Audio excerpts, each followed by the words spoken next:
Well, this is awkward. First time trying a blog. Yeah, we are moving to Canada. So, the mess behind there, everywhere, is because we are moving. They are taking our things tomorrow. It's going on a ship and off to Vancouver. See it in December, hopefully. I think I'm going to start a little series. Maybe it helps people that are in the process of immigrating during this time from South Africa. Yeah, just some of the challenges you might be facing. I mean, it's you're hoping for a better life where you're in. It's not like we don't like South Africa, but when opportunity comes knocking, you have to take it.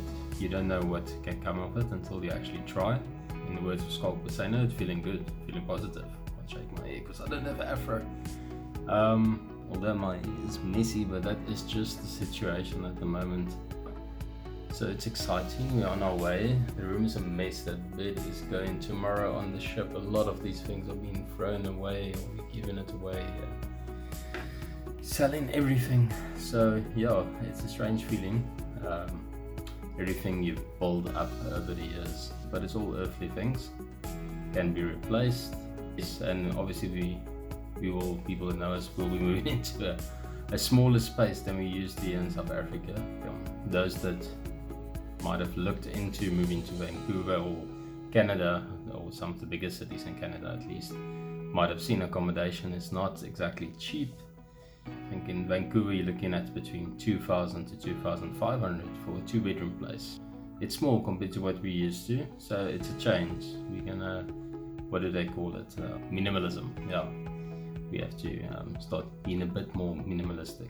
Yes, and the reason it's also so dark in here is we've been load shedded at the moment. For anybody watching that's not South African, that is like rolling blackouts basically. It's scheduled, so you've got a good idea what's happening, and luckily, so sorry about that, it's a bit awkward.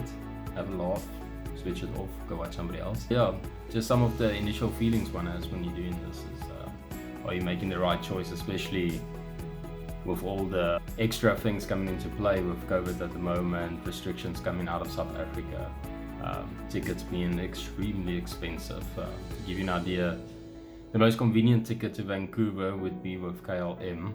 Unfortunately, you are looking at about 120,000 Rand or 40,000 Rand per person. That's a lot of money for South Africans, most South Africans. Yeah, so it's expensive, it's difficult to get flights at the moment. You have to get repatriation flights, which is only issued around about the end of the month for the next month. You must be certain that the flight you are booking is a repatriation flight and not the airline taking a chance to get your money and then it's very tough getting it back. We had that experience with British Airways. Luckily I had my money back in 4 days. However, it takes a call to London. For those that don't know, they've got a toll-free number, British Airways, and maybe some of the other airlines as well. And some countries that have 0800 numbers or toll-free numbers, you can actually call them on Skype on your mobile or computer, and the call will be for free as though you're in their country.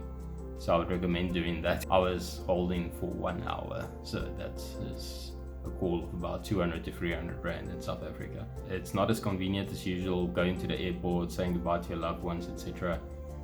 We're going through Emirates. That means within 4 days before our flight, we have to go do a COVID-19 test. Luckily, just my wife and I think kids under 12 or 10, they do not need to do it. You have to get all your paperwork right, be sure that you are allowed entry into the country. We're going on a work visa to Canada. My kid has a letter from the consulate allowing her to join us. There's a slight possibility when we enter Canada that I do not have to join my wife and child in isolation or quarantine. Hopefully that happens. That will allow me to do the groceries and things like that and sort out some administrative things on that side, such as opening a bank account, getting social insurance numbers, things like that. We are flying to Dubai, and from Dubai we are flying to Toronto, landing in the afternoon. Just to break it after that long trip, we are sleeping over in Toronto. one of the airport's hotels that provides a shuttle service between the airport and the hotel itself. And then the next day we will be landing in Vancouver. I guess we're going to do most of the custom things in Toronto because we need to get through the customs, obviously, to catch an internal flight there.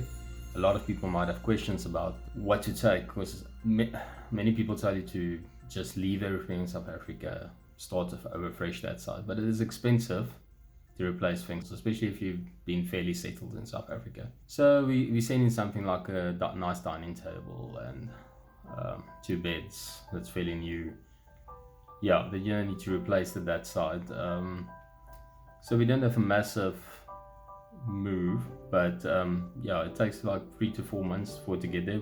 So yeah, we're lucky that our stuff has been put on a ship quite early. And yeah, if you want to know about the insurance on things like that, if you just want to insure it for a situation where the container goes completely missing, then it's only 1% of the value you specify it at, and then it goes up to 3.5% for the lowest excess amount you have to pay. I think we are paying 2.5% of the total insured amount. So yeah, that's happening tomorrow. Then the house is completely empty. We're probably going to eat out of paper plates, and then we head to Joburg until we'll be there with my in-laws and also see my parents and sister in Johannesburg. So it's exciting times. Yeah, so it's exciting times. Soon we will be going to Over the Waters, new experience. Yeah, that's how you grow, I guess, in life. And we'll definitely, our hearts are always in Africa. That's where we were born. Love Africa, love South Africa, love the people, the culture.